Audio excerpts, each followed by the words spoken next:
नाशिक विभागीय युवा महोत्सवाचा भव्य शुभारंभ आज धुळे येथील हिरेभवनात संपन्न झाला।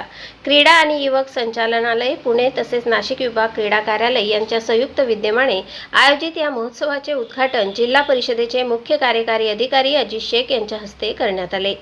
उद्घाटन कार्यक्रमाला जिल्हा आरोग्य अधिकारी डॉक्टर सचिन पोडके, जिल्हा क्रीडा अधिकारी मनोहर पाटील आणि क्रीडा अधिकारी रेखा पाटील उपस्थित होत्या। हे प्रसंगी बोलताना मुख्य कार्यकारी अधिकारी अजित शेख यांनी युवकांना राज्य आणि राष्ट्रीय पातळीवरील मंचाचा लाभ घेण्याचे आवाहन केले। विभागीय स्तरावर प्रथम क्रमांक मिळवणाऱ्या स्पर्धकांना राज्य स्तरावर प्रतिनिधित्वाची संधी मिळणार असल्याची माहिती त्यांनी दिली।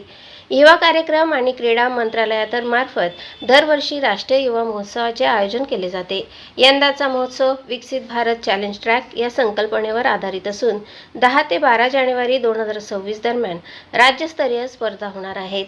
नाशिक, धुळे, नंदुरबार आणि जळगाव जिल्ह्यातील 15 ते 29 वयोगटातील जिल्हा स्तरावर प्रथम येणाऱ्या युवक-युवतींनी विभागीय स्पर्धेत आज सहभाग नोंदवला।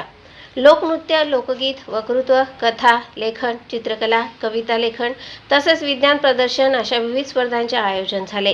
कार्यक्रमाच्या परीक्षकांमध्ये राज वाघ, प्राध्यापक सदाशिव सूर्यवंशी, हंसराज पाटील आदींचा समावेश होता। सूत्रसंचालन पूनम बेडसे यांनी केले तर आभार मुद्रा अग्रवाल यांनी मानले।